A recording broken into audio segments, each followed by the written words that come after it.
Welcome back. We are Odin's Game Night. My name is Isaac Blessinger. I'm Zach Gwynn. I'm Jason Fensham. And as you might have heard, we're talking about role-playing. And essentially, the big argument is what encompasses a role-playing game. And we have very drastically different opinions on it. No, you just want to encompass role-playing into everything you I look think at. there's nuances to it that we're not quite agreeing on and such, and that's fair. Everybody's opinions on the matter. I believe it's what anyone makes of it. Honestly, I don't know. I mean, there's more I do agree with what Isaac is saying that some games are not meant to be role playing, but if you agree. add your own into it, that is awesome and can be really good and make it a lot better than it is. Mm-hmm. But when you keep breaking it loosely like Jason keeps doing it, then you can add the attributes Jason's talking about to almost everything we look at. You know, like you can go, "Hey, Magic's a role-playing game," even though it has a role-playing game inside of D&D. Well, let me throw this scenario at you. So I have a friend that anytime we play games, he takes on a personality of somewhat, and that's how he tends to play certain games. Is that not in and of itself role-playing? Making decisions based on what that character he made in his mind would do. For him, possibly. I don't know. I don't think for me. Well, that's where my mind's at. But I get you, because when I think of role-playing, ultimately, I think pen and paper. Yeah. Or your imagination and no paper. Well, yeah. I think your imagination is one of the most important things to have. The key element there.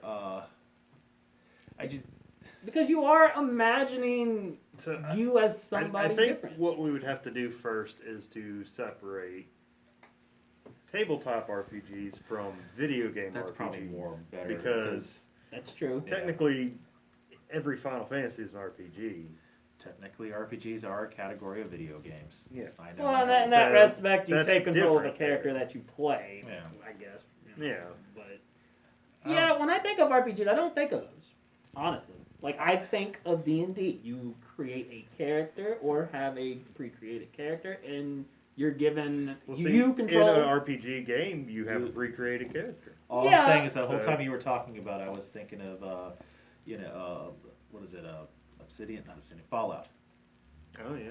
Fallout. I mean, that is a heavy role-playing game because you make decisions. That I would definitely lean more towards tabletop to an extent. Just it has more of that. Did release like 3 or 4 role-playing games. I keep talking. Yeah. About it. No, I mean, and see that one I definitely think is more so than, for instance, like a Final Fantasy, because you are basically creating your character. You're changing appearance and everything. You're modifying your. But you're also making decisions. I mean, I feel like in Final Fantasy you don't necessarily make decisions. I think Final Fantasy has multiple paths that are already predetermined in the game based on what you do.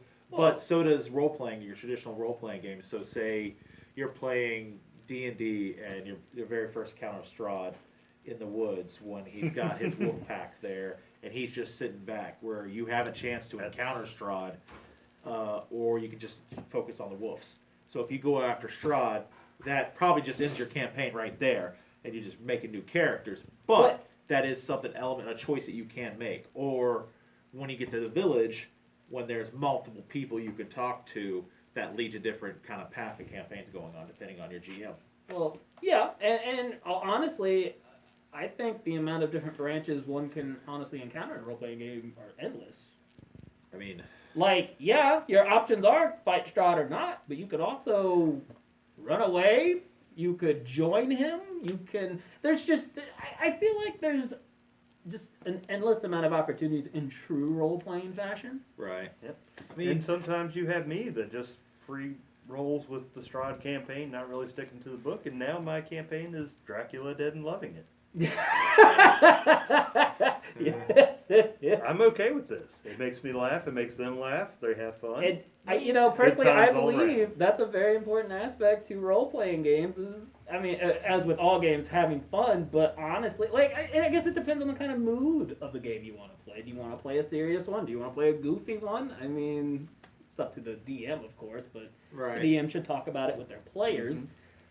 But you also like the stories that you map out, depending on how far your GM wants to do it. I've had some GMs. It's like, here's my book. I'm going to read you the book. the whole time. He'll go out and buy a supplemental. That's how I was when we played Pathfinder. Mm-hmm. Pathfinder has several paths, but you can play around with it. And you've got to find that path. Yeah. All right, Dad. Got bad jokes for days. I will say one of the things that actually annoys me about role-playing games is how long they can be drag on. Not so much drag on, but I guess last. Like, some of them can go for years and have no ending. Hold on. Yeah. I would like to pick a timeout. I would like to point out that we are currently in a role-playing game that's gone on for 2.5 years now. And we're still having fun. My Still Strahd is going for about 3. My Princess of the Apocalypse right here is gone for at least 4. So, I mean, it just depends on how good your group gets along and what everybody's doing. And well, there's always going to be facets of life that just are out of your control, which will change the flow. Like, remember, you've had people that come in and out going, and you won in your Princess of the Apocalypse campaign. I have. And also, me and you have been a part of a few that have just quit. Yeah, don't even get me started on that. Not because we wanted to, but it just happened. We had And there's nothing worse than coming up with a character and knowing it just goes to the wayside. Was great in that WoW campaign. It was. And then it just ended. Yes, it just ended. We're not going to mention any names, but you know who you are. Search your Felix. But, yeah. Go ahead. Yeah, I mean, I had something there. Roll for it. Well, there's those checks. Oh man, it's right there, but you got it. Yeah, I don't think you should ever just end a campaign. You'd at least see it through to some kind of conclusion. Yeah, even if you got to push it to its end point, give the character some finality. Mm-hmm. I would say. I will say that I've been in a couple where I was glad to see that the GM just be tired with it and move on. Because it was just kind of one of those things where there was too many people, and it was just... No, it's like you'd sit there all night in a 3-hour session, and you do 2 or 3 things, and it's like, wow. Yeah. That's one an hour, I'm done. I mean, I got you beat there. I play in a Pokemon campaign where a battle can take 6 hours. Uh-huh. And not accomplish anything. And you can just lose and have to redo it. It's fun, but dear God, is it daunting. So I get that. But I mean, like you were talking about, what I love right now is that since D&D is becoming more and more popular, the geek culture around role playing and getting together and playing games in general is more popular. You're seeing more and more games come out. Like, Jason, you like that. What's that game, Masks? Mask, yes. And the reason why I like that is because unlike any other role-playing system I've seen, it's so open-ended. It's primarily made for superhero characters that you build. Mm-hmm. And you're given, some base things to go off of, but really you can do whatever you want. And it's a simple roll of, does this succeed or not?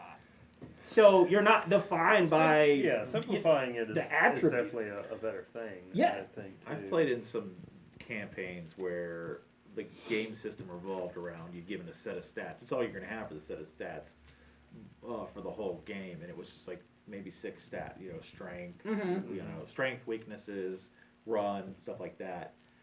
And you're just rolling a d6 and you're adding that stat to it, and that's what you do.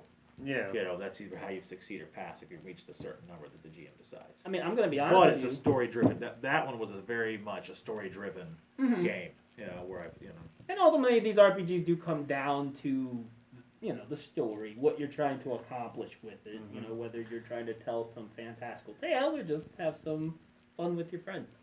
It's true. So, what would we say is the bones then for even with your loose based role playing? So when we talk about role playing, what are the bones of role playing? I mean, obviously, imagination. Yeah. Because ultimately, you're not being yourself. You're taking on the role of someone, even if it is yourself, but in a different setting. Yeah. You're still applying that knowledge, that setting. I want to say die, but I don't know if that's necessary. I mean, it helps. See, I think for me, while I have definitely played some role-playing games where there's been no die, it's all been, talk your way through stuff. And it's either a book-based or, your GM's making up the story as he goes along. Mm-hmm. But I definitely feel, personally, I do feel like dice are a backbone for that. Yeah. Yeah, I think that, like any other really good game, dice are a part of it. Oh, of course. I think they really help make a game a game. Like, there are some fantastical feats you can pull off, if the DM allows Probability. it. Based on all that probability, I mean, you roll that special D20 if you got a friendly DM. And you've got the stupidest things that could ever happen, and they drop a 20, and it's just like, you just go with it. You just want to let it happen and see what comes of it. I've had someone charm a zombie. Didn't even think that was possible till it happened. She rolled it, and I was like, all right. This zombie's smitten. Or my favorite side effect on that is you can fail miserably. Oh, yeah. I once drew up a goblin gunslinger. And he wielded 2 guns. And I rolled a 20 of one of my dice. So I went to shoot with the other gun, and I rolled a 1. So basically, he's like, okay, I want you to play this out. So I said, okay, my goblin jumps off the back of this other player, shoots with his one gun, goes to pull out the other gun, and tumbles forwards and falls on his face. Yep. And it was just funny because he's reaching for the gun and he just misses and he's in the middle of a leap. Yep. Yeah. No, and ones create fantastical opportunities for the DM to make the bad guys look dumb and silly. Honestly. Yeah, this is true. What would you say is another bone? I feel like you got to have a character sheet. You got to have something that you're looking at, and that is your person. Okay. That's your stuff, your stats, your background, your life points, everything. Basically describing your character every yeah. which way, and I can. I'm I like that. I love having a character sheet. Although I will say, in my laziness, I have now used a lot of stuff using the app. There's a nice. I mean, if there's an app for it, why not? I personally don't trust app dice. Now I have several GMs that do not like you using the dice that are on your phone, so I still use the. I get that. Dice. I'm torn. I understand it's right there. It's on convenient. your phone. It's convenient, but there's just something about you rolling the dice yourself. Right. Yep. Because you can have that bad roll. You can have that good roll. You can roll it and it just flops onto one number, or it can roll across the table and end up on something. There's also that anticipation in a serious moment where they roll that dice and it's rolling, and everybody's like, oh my god, what's this? And the one thing I love about role-playing games, like I said, is just how you can just take a character and have him or her do something. And, I mean, DM depending, of course. If you roll well enough, you succeed, no matter how ludicrous it might sound. Yeah. Because, so most DMs apply a check to it of some sort, and even if that check's really high, as long as you pass that threshold. If you played AD&D, you roll a check for everything. Oh, man, that's those days I've heard about. Well, so from what I understand from that was a dungeon crawling thing. A lot, specifically, and you're just trying to see how far you can get. So it's still it annoying. just depends on the campaign. I mean, there was a lot of really good AD&D campaigns that could be easily adapted to the 5th edition. Of course. And I'm waiting for them because they are talking. Well, I'm pretty sure most of them actually came up. Yeah, That's why you get some of your 5e. But Strahd's been existing on every edition. Yeah. So, whereas some of the stuff like the Greyhawk stuff isn't there, or Dark Sun. The old before old they brought back like Icewind Dale and stuff like that too. But I do like that, like with D&D, they are encompassing other games like Magic and bringing that lore into the D&D. Like, I mean, there's a ton of different role-playing games. There's GURDS, which I know nothing about. I know you've played it some. I mean, there's what I'm going to call D&D's close sister, which is Pathfinder. Pathfinder, yeah. I mean, Pathfinder there's not there's too ones for many aliens, different- for I actually like the everything. D6 system that they use in Alien. So Okay. it's been fun. Pokemon, the RPG uses a D6 system, which Well, they actually finally going to come up with a real one for that though, instead of fan-made ones. I mean, you ask my buddy that I'm playing with, he's basically creating it all on his own. He's taking it, modifying it, and he's making it into something that it ever was. So, I mean, I don't know, maybe he'll be the official version. You know, I've never really heard it talked about too much other than seeing it on Will Wheaton's tabletop, but I really like the dread system, where you use the Jenga tower, and as you pull bricks, that's your success, and in certain situations, something bad will happen if you tumble the tower. Okay, yeah. And it doesn't start out like as a perfect tower. You start out with pieces missing and already put on top and such. Interesting. I don't know if I could do that one just for the simple fact of I am not dexterous whatsoever, so everything would be failing on me. I would like to add to our backbone or bones of the role-playing friends. Good group of people. Yeah. Oh, You know, absolutely. I think that playing with your friends, just like any good game or any kind of game session, that playing with your friends matters. And I will say, I guess you don't even necessarily like friends are important. You can play with random people. You don't know what you're getting with that. Yeah. Which can be a very hit or miss situation. I You're mean, gonna have I somebody who insists on making I can't talk today. Goku in every game. Yeah. That's true. I've made him once. Okay, well, way to rat yourself out. Hey, I don't do it every. I've only done it once, and No. he's kind of true to character. Yeah, he definitely is. Imagine being in a campaign full of death with a character that doesn't like killing. Like, They just want to fight. and he just wants to fight. Like, Yeah. no. I think it's kind of cool because with the popularity of like Stranger Things bringing it to the forefront, and of course the ever aforementioned Big Bang Theory. Yeah. And of course Knights of Badass. Yeah, I mean, Well, you that's even what had I- shows like back in the day, like Freaks and Geeks, that showed it. And Yeah, it's been always around, and in the geek culture. Yeah. and it's just the crazy thing is to think of is just 40 years ago they were putting news at like there was on the news. Is this a satanic cult worshiping game? Does this lead to people getting killed? Honestly, It made unsolved mysteries because one guy died, but he knew people who played D&D, and he played with them, and so they were like, "Oh, is this a connection? Did they take it too real?" And it's just like I remember hearing that stuff when I was coming up. I actually had a friend whose mom would not let him Yeah. play because she said it was satanic, and I see the parallels, but also no.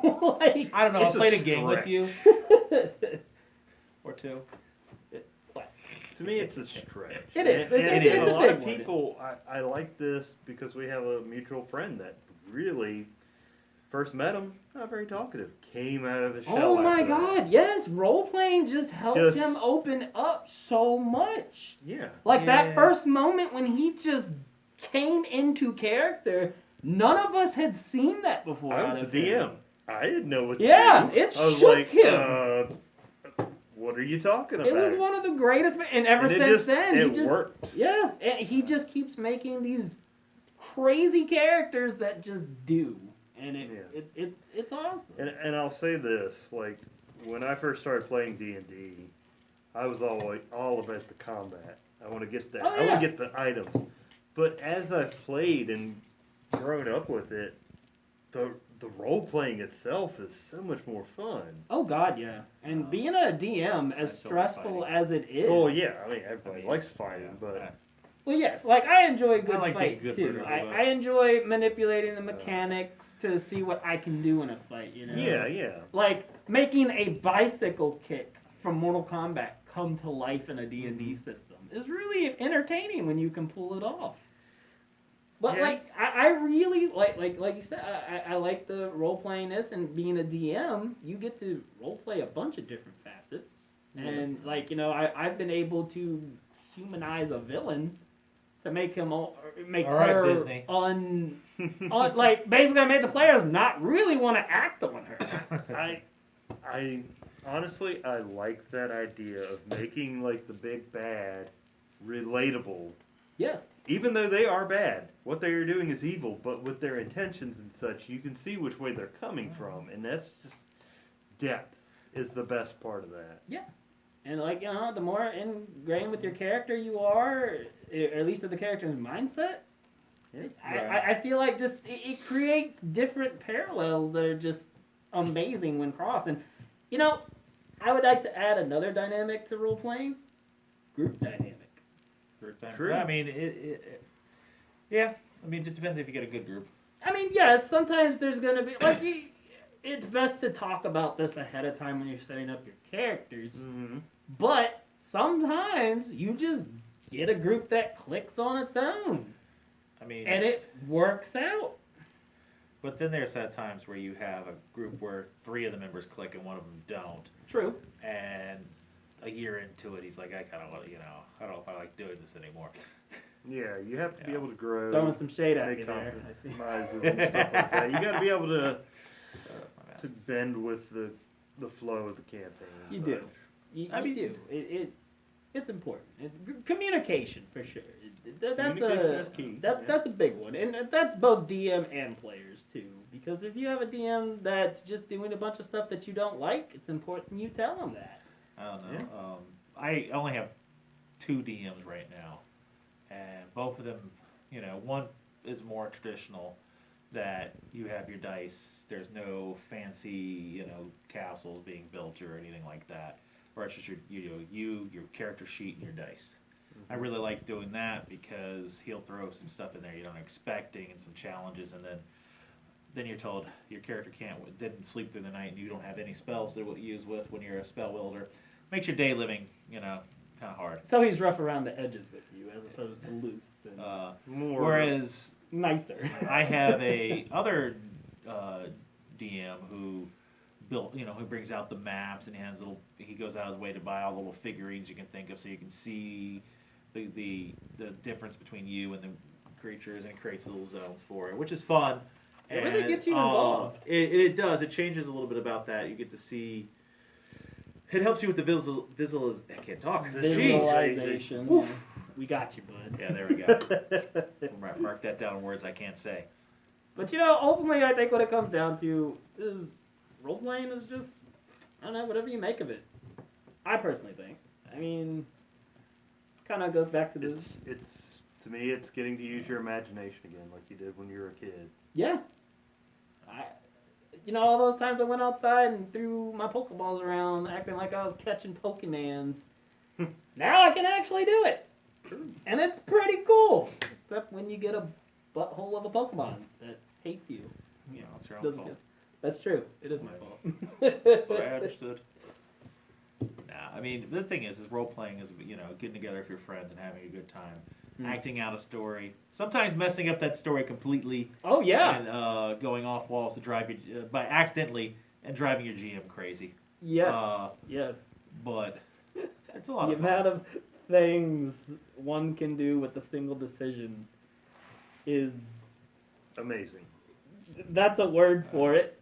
Interesting would be the yeah. As you can see, we all have our different aspects. We're all playing in role-playing games right now. Yep. Some of them multiples. I think you're playing in 3 or 4. Yeah. I only got 2 going on, but I enjoy the heck out of them. Unfortunately, we're all not in one together. No. Maybe one day. Maybe. One day soon, hopefully. I mean, it's all about time. It is. And unfortunately, being an adult does not award you with a lot of it. Yeah. So you make do with what you got. As always, don't forget to come visit us over at the Multiverse Comics and Gaming here in Culpeper, our proud sponsor of this this episode of this show. Yep, as per usual. Come buy stuff from Daniel. Yeah, he has some role-playing stuff. He actually has a lot of role-playing miniatures here that you can check out. Mm-hmm. And also come see us on Saturday nights from 5:30 till 9 whenever or we 10. decide to quit. Probably Multiverse Game Night. 9 o'clock, yeah. Well, this has been the Trifecta. Until next time. Adios. You don't make the stat up. You don't roll for the stat. It's given to you when you pick up armor or stuff like that. There are aspects of that game that are given to you. It's Do you not have to roll a die to determine whether you succeed or not? Yeah, but then, like I said, you're now eventually just saying everything is now. I can just go, okay, guys, hold on. New role-playing game, Mario Brothers. You know why? Because we're playing a game where you can control the movement of that character. That's right. Mario Brothers is a role-playing game now. But that's not what I'm saying. No, that's exactly what you're saying. I might be exaggerating a lot, but that's what you're saying. So a role-playing game is any game that you can modify your stats, basically. I think it has basic your imagination, a piece of paper, or digital, depending on what you know, dice, and a pen. You know, I don't think of when we sit down and play Gloomhaven or Kingdom Death Monster or Yahtzee or Monopoly. I don't think of those as role-playing games. I don't think Yahtzee in that, but Gloomhaven I do. There was so many times where you would be like, "Oh, my character's definitely doing this, plugging in the syringe into the." King's Dilemma a role-playing game? Oh, Not necessarily. No. Not why wouldn't necessarily. it be? Did you not take the role of your house? You did, but the thing is there's no,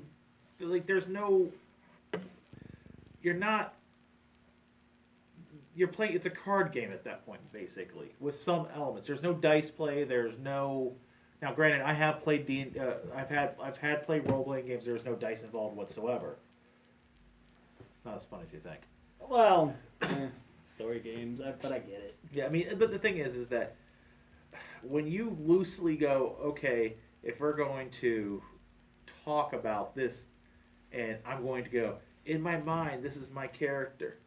You know, this is how I'm going to do things, and it's your little piece of miniature that already has the predetermined stats. It's like this. When we play D&D, where's that one over there? Where's it at?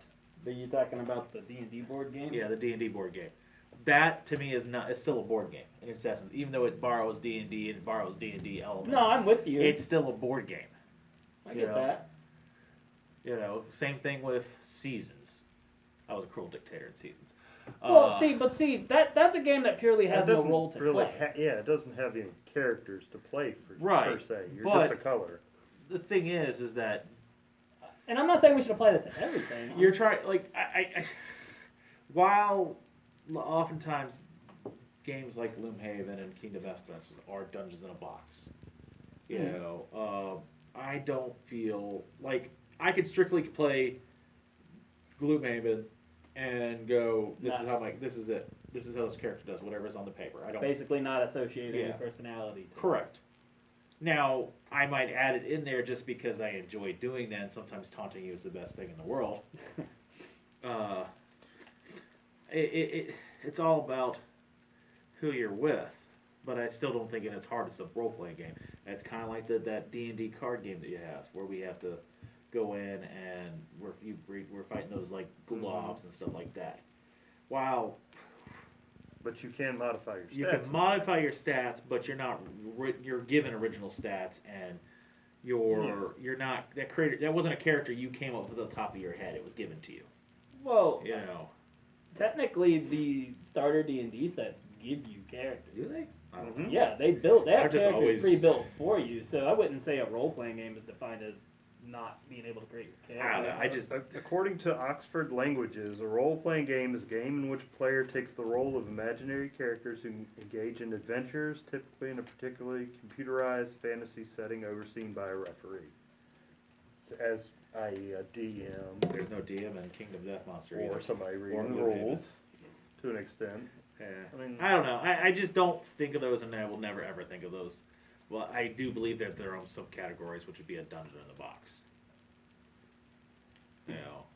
Is that worth exploring in this video, these I thoughts? have no clue. We've probably been recording the whole time. No, on we Zero have, Dot. apparently. No, we haven't been. No. Not the entire time, but the past 5 minutes or Have so. we? But I don't see yeah. the red dot. Do you not see it down at the bottom? I see. Oh, shit, now I do. didn't realize. Yeah. I love that Daniel caught all of that. I just, Not all of it, but you know, a a good good portion. amount. Yeah. But I mean, I understand what you're I saying. hope But- that gets edited in. So. I'm not gonna lie. I don't know. I think 5 people watch the videos right now. Yeah, One of them happens so- to be a friend of mine who tells me what he thinks every time. That's fair. Shout out to that friend. He knows who he is. Well, then, how about you start us off? And we'll take it from there.